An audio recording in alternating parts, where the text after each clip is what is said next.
جو اس آفس کی جاب ملی تھی، اس پر نظر رکھو، کون آتا ہے کون جاتا ہے سب۔ اس نے کہتے ہوئے فون کاٹا اور گھر چلا گیا۔ اسے ملنے کی خواہش تھی لیکن اس وقت اس کے پاس ان حالات میں نہیں جانا چاہتا تھا، وہ نہیں تو وہ اسے نقصان پہنچا دیتا اور اس کے بعد خود کے ساتھ کچھ مزید برا کر لیتا۔ آنکھ اس کے ڈرنے پر کھلی تو وہ فوراً اٹھ کر بیٹھا اور بتیاں جلائی۔ رباب کا چہرہ رونے سے تر تھا پورا، وہ اپنے فون کا کنارہ کاٹتے ہوئی شاید آواز کو روکنے کی کوشش میں ہلکان تھی۔ اس کو ایسا روتے دیکھ کر اس کا دل کانپا تھا۔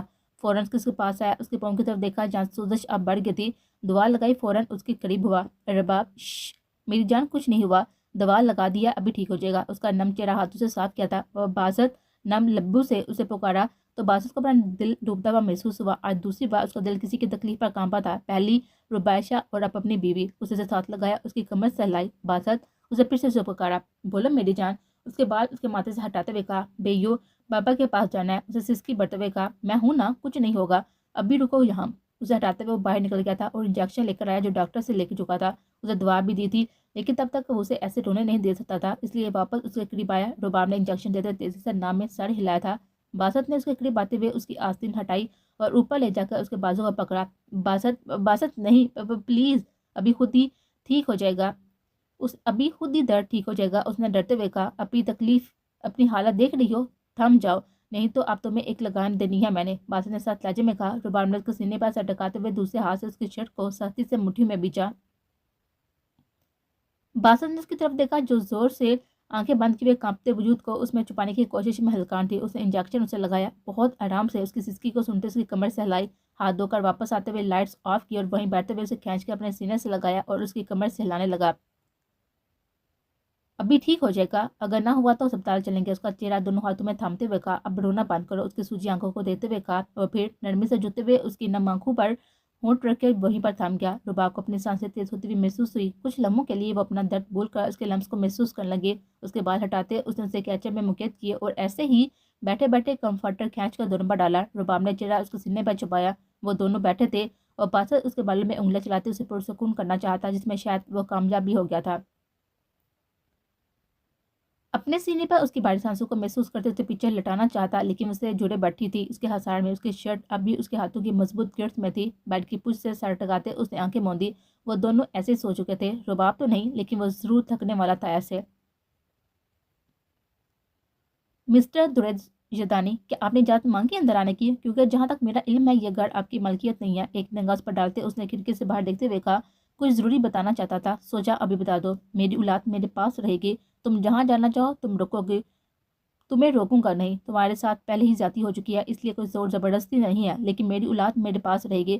اسے سگریٹ کا دھواں ہوا میں معطل کرتے ہوئے کہا اور بادشاہ کو لگا کسی نے اس کے کانوں میں پگھلا ہوا سیسا انڈیلا ہے۔ اس نے جھٹکے سے اسے بےچینی سے دیکھا، ناممکن، اسے ممکن بنانا میں جانتا ہوں، ہمارے ملک کے قانون سے تو آشنا ہو تم، افسوس جس کے پاس پاور ہے اس کے پاس سب۔ اس نے حقیقت بتائی، تم ایسا نہیں کرو گے۔ اس نے ٹرانس کی سی کیفیت میں کہا تھا، میں ایسا کیوں نہیں کروں گا؟ وہ اپنی جگہ سے کھڑا ہوا۔ دوریت، اسے بے بسی سے پکارا۔ ہاں، وہ سچ کہہ رہا تھا، وہ ایسا کر سکتا تھا اور کون اسے پوچھتا؟ کوئی بھی نہیں۔ چلتا ہوں، وہ کہتا، جیسے آیا تھا ویسے چلا گیا اور بادشاہ نے اسے جاتے ہوئے دیکھا۔ جو آگ دوریت کے سینے میں لگی تھی وہ اس کا بدلہ لے چکا تھا۔ وہ بادشاہ حق کو صرف چھوٹی سی سزا دینا چاہتا تھا جو دے کر وہ اپنے انجام کو رونے والا تھا شاید۔ بادشاہ کتنی ہی دیر وہاں سختے سی کیفیت میں بیٹھی رہی تھی، اس نے نہ رات کو کھانا کھایا تھا اور نہ ہی دوا لی۔ وہ شخص اسے ایک نئی اذیت سے آشنا کروا کر گیا تھا۔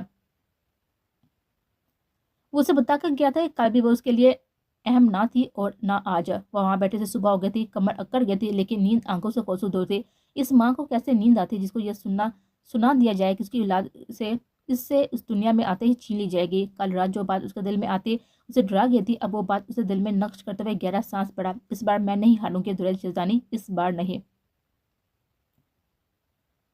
اگر یہ خوشی میری نہیں تو تمہاری تو میں ہرگز نہیں ہونے دوں گی۔ اس نے نفی میں ساحلات ہوئے ہنسانی کیفیت میں کہتے ہوئے شال اور اپنا سامان اٹھایا اور باہر نکل گئی۔ مخالف کو اس کے باہر نکلنے کی خبر فوراً مل گئی تھی لیکن وہ جا کہاں رہی تھی وہ بھی اسے جلد پتہ لگ جانا تھا۔ اسے اسپتال کے سامنے رکشہ رکوایا اور ایک آخری بار سوچا، کیا وہ صحیح کرنے والی تھی؟ آج موسم بھی خراب تھا لیکن اس کے دل کے موسم پر کوئی اثر نہیں پڑا تھا۔ اندر جاتے اس نے گہرا سانس بھرا اور بار بینچ پر بیٹھ کر اپنی باری کا انتظار کرنے لگی۔ وہ شخص جس کی گھنٹے بعد کی فلائٹ تھی، میٹنگ کے سلسلے میں اس نے لفظ ہسپتال سنتے ہوئے گاڑی ایئرپورٹ سے موڑی تھی۔ اس لڑکی کا دماغ ٹھکانے لگانے والا تھا، اب کی بار اسے سزا دینا ضروری ہو گیا تھا۔ اس نے 80 کی سپیڈ سے گاڑی دہرائی تھی۔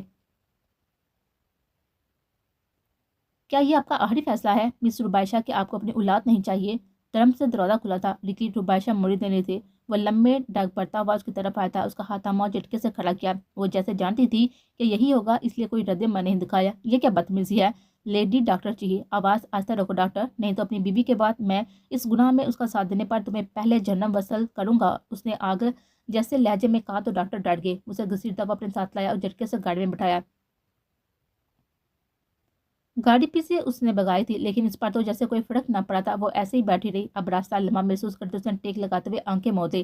باہر بارش شروع ہو چکی تھی۔ اسے آنکھیں موندے دیکھ کر درید نے اس کی طرف کا شیشہ نیچے کیا۔ اپنی جولی میں بارش کا پانی محسوس کرتے ہوئے جھٹکے سے آنکھیں کھولی۔ اس کی طرف دیکھا جو پرسکون تھا۔ اسے بند کریں اس نے کہا، لیکن اس کا جواب نہ سنتے اس نے واپس ویسے ہی بیٹھے ہوئے آنکھیں موند لی۔ وہ کامیاب ہوئی تھی اسے ڈرانے میں۔ اس نے یہ قدم درید جزدانی کو تڑپانے کے لیے اٹھایا تھا جس میں وہ کامیاب رہی تھی۔ وہ جانتی تھی اس کی ہر حرکت درید رکھتا ہے، اس کا گھر سے جانا اور پھر ہسپتال کا راستہ۔ اسے یقین تھا کہ درید جزدانی تک اس کی تمام خبر پہنچ رہی ہے، لیکن 10 منٹ کیا 15 منٹ بعد بھی اس کا شیشہ واپس اوپر نہ کیا تھا۔ بارش باہر سر پکڑ چکی تھی اور وہ مکمل بھیگ چکی تھی۔ سنسان سڑک پر لاتے ہوئے اس نے جھٹکے سے گاڑی روکی اور اسے دیکھا جو ابھی آنکھیں موندے پڑی تھی۔ اس کا آدھا لباس گیلا ہو چکا تھا۔ باہر نکلو، آواز نہیں آئی، مجھے گھر پہنچائے، میری ذمہ داری نہیں ہے یہ، جیسی آئی تھی ویسے چلے جاؤ۔ ربائشہ سے دیکھتے ہوئے تلخی سے مسکرائی۔ اس کی مسکراہٹ سے درید نے نظریں چرائی اور اسے باہر جانے کا اشارہ کیا۔ وہ باہر نکلی اور سامنے جا کر فٹ پاتھ پر بیٹھ گئی۔ اپنے شال منڈپٹے سے اسے اپنا سارا وجود چھپا لیا تھا۔ درید نے سڑک پر گاڑی روکی اور وہیں موجود رہا۔ اپنی گاڑی کی کھڑکی کھولی اور اب بارش ان دونوں کو بھگو رہی تھی۔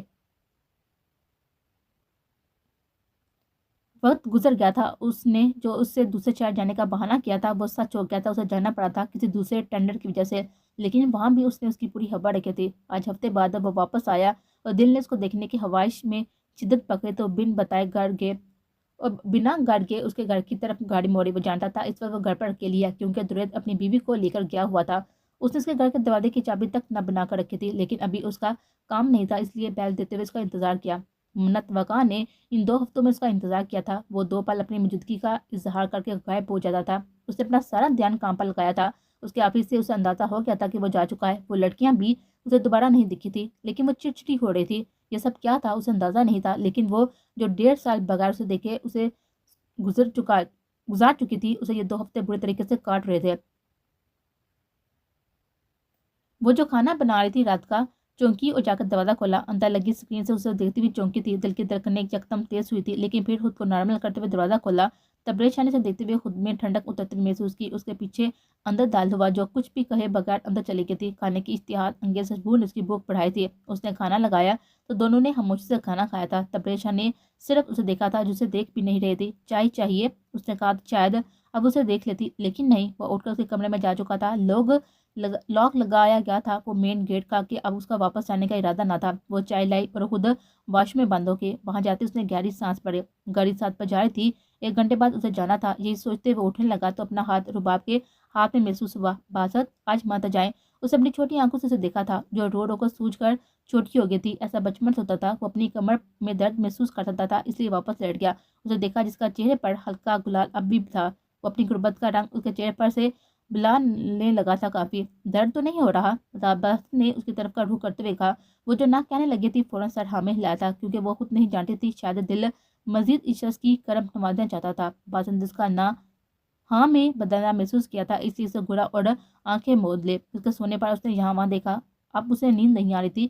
وہ پچھلے 45 منٹ سے اسے آنکھوں میں بسا کر اسے حفظ کاٹ چکی تھی۔ پھر کچھ سوچتے ہوئے اس کا بازو اٹھایا، اس کے قریب ہوتے ہوئے اس کا بازو خود پر سے گزارتے ہوئے اپنی دوسری طرف رکھا۔ اس کے بعد اسے قریب سے دیتے ہوئے مسکرائی۔ وہ اس سے ناراض تھی لیکن رات کے بعد نہیں۔ اس کی آنکھوں میں وہ اپنے لیے فکر دیکھ چکی تھی۔ باسط نے نیند میں اس کا روح جیسے وجود اپنے حصہ میں محسوس کرتے اس پر اپنا ہثار تنگ کیا اور چہرہ اس کے سر پر رکھا۔ رباب بھی اسے دیکھتے دیکھتے سو گئی تھی۔ دوبارہ 10 بجے کے قریب باسط کی آنکھ کھلی تو اپنے چہرے پر اس کے بال ہٹاتے وہ اپنے سینے پر دیکھا جہاں وہ استحقاق سے برجمان تھی۔ اس کا روح جیسا وجود خود پر محسوس کرتے اس نے گہری سانس پڑی۔ وہ حسین پہلے سے تھی یا اب ہوئی تھی اسے اندازہ نہ ہوا۔ 15 منٹ بعد سامنے سے ایک بائک آئی اور ربائشہ کو دیکھتے ہوئے اس بائک سوار نے بائک روکی۔ اسے پہلے کہ وہ کچھ کہتا سامنے مجھے درید جس کی نظر ربائشہ پر ٹکی تھی، اس نے ہارن پر ہاتھ رکھا اور پھر اٹھانا بھول گیا۔ وہ شخص بھی بکھلا کر واپس چلا گیا۔ 20 منٹ بعد اس نے اپنی طرف کا شیشہ اوپر چڑھایا، اس کے پاس آیا، گاڑی لے کر اور اس کی طرف کا دروازہ کھولا اور وہ بنا کچھ کہے خاموشی سے اندر بیٹھ گئے تو اس نے گاڑی آگے بڑھائی۔ یہ گاڑی اب میرے گھر رکنی چاہیے، دریت شزدانی اسے سخت لہجے میں کہا تھا، اور بارش کی بوندیں اب اس کے کپڑوں سے ٹپک رہے تھے۔ اور تمہیں ایسے کیوں لگتا ہے کہ میں تمہاری بات مانوں گا؟ دریت نے کہتے ہوئے ہیٹر آن کیا تھا۔ پلیز دریت، اب مجھے سکون دے، مہربانی کرے میری ذات پر، اس نے تھکے لہجے میں کہا تو خاموشی چھا گئی۔ دریت نے ہمیشہ کی طرح اپنا ہی کیا تھا، اپنے گھر کے سامنے گاڑی روکی تو وہ فوراً نیچے اتری اور گیٹ سے باہر نکلی، جو اب بھی کھلا ہوا تھا۔ باہر جا کے رکشہ رکوانے لگی تو وہ فوراً اس کے پیچھے آیا، اسے کھینچتا ہوا اندر لے کر گیا۔ اس سے اپنے کپڑے نکال کر دیے جو اس نے فوراً تھامے اور دوسرے کمرے میں چینج کرنے چلے گی۔ اب کی بار اس نے اسے نہیں روکا تھا، کم سے کم اس کے ساتھ تو موجود تھی۔ اب وہ چینج کر کے واپس آیا، لیکن کمرہ خالی تھا۔ وہ واپس نہیں آئی تھی۔ اس نے گہرا سانس پڑا، اس کے کمرے میں گیا جہاں وہ چینج کر کے کمفرٹر لیے ہوئے لیٹ گئی تھی، اور کھانا کھا اٹھ کر دعا بھی لینی ہے، ان سب کی ضرورت نہیں ہے رہی اب مجھے لگتا ہے۔ ربیشہ بات مان لیا کرو ایک ہی بار میں، مجھے لگتا ہے کہ آپ کو یہاں سے جانا چاہیے، اس نے سر پر کمفرٹر اوڑھتے ہوئے کہا، اور دودھ کا گلاس بھیج رہا ہوں، وہ پیو، نہیں تو مجھے واپس آنا پڑا تو یقین مانو تمہارا دل ہو یا نہ ہو تمہیں کھانا پورا ختم کرنا پڑے گا، وہ بول کر چلا گیا۔ تو اس نے سر سے کمفرٹر اتارا، اسے اس وقت شدید سردی لگ رہی تھی۔ وہ جاتے جاتے کھڑکیاں بند کر گیا تھا اور انڈرٹیکر میں ہلکا سا ہیٹر آن کر گیا۔ آپ کب جائیں گے؟ اس کے منہ سے نکلا تو اسے احساس ہوا کہ وہ صحیح وقت پر کتنا غلط بول چکی ہے۔ تم مجھے نکال رہی ہو؟ آفٹر آل تمہارا گھر ہے، تم ایسا کر سکتی ہو، وہ اس کے قریب آتا ہوا دھیرے سے بولا۔ میرا وہ مطلب نہیں تھا، اس نے جھکے سر سے کہا۔ پرسوں مالک مکان آیا تھا؟ اس نے چوکتے ہوئے سر ہلایا۔ وہ کرایہ رہتا تھا نا پچھلا، مگر میں کل دے دوں گی، اس نے بلا وجہ ہی شرمندہ ہوتے ہوئے کہا۔ اس کی ضرورت نہیں، یہ گھر اب میرے نام ہے تو کرایہ تم مجھے دو گی، اس نے کہا تو منت نے چونک اس کو دیکھا۔ اسے نہیں بتا پایا کہ اس آدمی کا منت پر چلانا اسے کتنا زہر لگا تھا جو اس کے ہائر کے ہوئے شخص نے بتایا تھا اسے۔ اس نے وہیں رہتے ہوئے اس شخص سے یہ گھر خریدا تھا، اتنا کمانے کا کیا فائدہ، اس کی بیوی نے دکے ہی کھانے تھے۔ منت کب سے اسی گھر میں رہ رہی تھی، بزنس ابھی شروع کیا تھا جو ابھی چلا نہیں تھا صحیح سے، اس لیے وہ آہستہ آہستہ قرض اتار لیتی۔ میں کچھ دن میں دے دوں گی، منت نے کہا تو تبریز شاہ نے اسے کھینچا۔ وہ کٹے پیڑ کی شاخ کی طرح اس کے قریب آئے۔ وہ دونوں ایک دوسرے کے روبرو تھے۔ اپنے حساب سے لوں گا جب بھی لینا ہوگا، اس کے زور میں نباہ پر اس نے ناسمجھی سے دیکھا۔ اپنے مینجو کو بدلو، اسے فوراً سنجیدگی کا لبادہ اوڑھتے ہوئے کہا۔ کیوں؟ کیونکہ میں کہہ رہا ہوں نا، اس نے دوست جمائی۔ اسے دیکھا جس کے چہرے سے تھکاوٹ صاف جھلک رہی تھی۔ نیند آئی ہے؟ اس نے منت کے بالوں میں ہاتھ پھیرا تو منت نے آنکھیں بند کرتے ہوئے اس کے لمس کو محسوس کرتے ہوئے ہاں میں سر ہلایا۔ سو جاؤ۔ وہ ایک دم پیچھے ہوا تھا۔ اگر کوئی منت تبریز شاہ سے پوچھتا کہ اس کے نزدیک سب سے تکلیف دہ لمحہ کیا ہے تو وہ بتاتی کہ اس شخص کا اپنی مرضی سے قریب آ کر اچانک دور ہو جانا۔ وہ باہر نکل گیا تو منت نم ہوتی ہوئی آنکھوں سے اپنے بستر پر اوندے منہ گر گئے۔ وہ ایسا کیوں تھا؟ ہر بار کی سوچ پھر سے ذہن میں آئی، لیکن کھٹکا ہوتے اس نے سر اٹھایا جو بہت ہی شاپنگ بیگز اندر لا کر رکھ رہا تھا، اور پھر اس کی طرف آتے ہوئے جھٹکے سے اسے سیدھا کیا۔ کس بات کا رونا آ رہا ہے؟ اتنا برا لگ رہا ہے میرا آنا تو سیدھا بول دو، میں چلا جاتا ہوں۔ وہ گھرایا۔ میں نے ایسے تو نہیں کہا، وہ شو شو کرتے ہوئے کہا۔ ٹی شرٹ سے آنسو صاف کیے اور ایک بار پھر سے شرمندہ ہوتے ہوئے پیچھے ہونا چاہا۔ تبریز شاہ نے اس کے آنسو ہاتھ سے صاف کیے اور جھک کر اس کے کاندھے پر بوسہ دیا۔ اس ایک بوسے میں کیا کچھ نہ تھا۔ اسے اس کے سینے پر سر رکھا تو تبریز شاہ نے اپنا ہثار تنگ کیا۔ اپنے مینجو کو بدلو منت، میں اسے دوبارہ تمہارے پاس نہ دیکھو، اسے ساتھی سے کہا تو اس نے سر ہلایا۔ تم پر ویسے بھی ابھی میرے بہت سے حساب نکلتے ہیں منت، اسے سیدھا کرتے ہوئے دیکھتے ہوئے کہا۔ وہ جو میرے ساتھ کیا تھا آپ نے، کیا آپ اس پر پشیمان نہیں؟ منت نے نظریں جھکائے ہوئے اس سے کہا۔ نہیں۔ ماضی دین میں آتے ہوئے فوراً اسے جواب دیا تو منت نے جھٹکے سے اسے دیکھا۔ اگر کبھی تمہیں کچھ ایسا پتہ چلے جس کی تمہیں مجھ سے امید نہ ہو، کچھ ایسا جو تم پر حیرتوں کے پہاڑ دوڑ دے اور تم بے یقین ہو جاؤ تو؟ منت نے ناسمجھی سے اس کو دیکھا۔ تو میں جانچوں گی پہلے، اگر وہ غلطی یا گناہ آپ سے حقیقت میں سرزد ہوا تو وہ ہماری ملاقات کا آخری دن ہوگا۔ اس کی آنکھوں میں یقین کی آنکھ لیے ہوئے اسے دیکھتے ہوئے کہا۔ تبریز شاہ کے گلے میں گلٹی ابھر کر معدوم ہوئی۔ اسے اس کا یہ جواب ہرگز پسند نہیں آیا تھا۔ اسے تو پیچھے بیڈ پر لٹایا اور خود کمرے سے نکل گیا، لیکن 5 منٹ بعد گیٹ کھلنے کی آواز پر وہ بھاگ کر باہر نکلی تھی۔ اسے دیکھا جو جا رہا تھا، وہ روکتی اسے، لیکن وہ گاڑی سٹارٹ کر کے زر سے نکل گیا تھا۔ منت نے گیٹ بند کرتے ہوئے اندر آتے ہوئے سامنے پڑے اس کے لائے ہوئے تمام شاپس جھٹکے سے پھینکے تھے۔ یہی حقیقت ہے تمہاری تبریز شاہ، تمہیں وہی چیز حق پر لگتی ہے جو تم کرتے ہو، اس نے غصے سے کہا الٹ کے۔ تم ہر بار آتی ہو، مجھے احساس لاتی ہو کہ تم میرے ہو، اور جب میں اس حقیقت پر یقین کرنے لگتی ہوں تو تم ہوا بن کر اس حقیقت کو ختم کر دیتے ہو۔ کیا تم سے زیادہ کوئی ظالم اور ستم گر ہے یہاں؟ اگلے روز وہ آفس نہیں گئی تھی، یہ جانتے ہوئے کہ آج کل کام زیادہ ہو گیا ہے۔ وہ آج بھی نہ جاتی، لیکن فارن کمپنی کے لوگ اپنا کام دیکھنا چاہتے تھے۔ اپنے پروڈکٹ وہ ایک بار دیکھنا چاہتے تھے اور اس کا وہاں ہونا ضروری تھا کیونکہ یہ ڈیل تبریز کے ساتھ اسے بھی دی گئی تھی۔ وہ بے دلی سے تیار ہوئی، اس کے کل کے گرے ہوئے شاپنگ بیگ اس نے اٹھائے بنا تھے۔ 9 بجے وہ وہاں پر پہنچ چکی تھی۔ پورے آفس میں چہل پہل تھی جو معمول سے زیادہ انہی کے آنے کی وجہ سے تھی۔ وہ بھی مین ہال میں تیاری کو ایک آخری نظر دیکھنے گئی تھی۔ مینیجر کو وہ آئی نہیں تھی اس لیے بدلہ بھی نہیں تھا۔ وہ سامنے تبریز شاہ نے اس کا آنا، اپنے مینیجر سے بات کرنا سب دیکھا تھا، لیکن جب منت کی نظر اس پر پڑی اس پر سے نگاہیں ہٹا چکا تھا۔ منت بھی دوسری طرف چلی گئی تھی جسے تبریز شاہ نے دور تک دیکھا تھا۔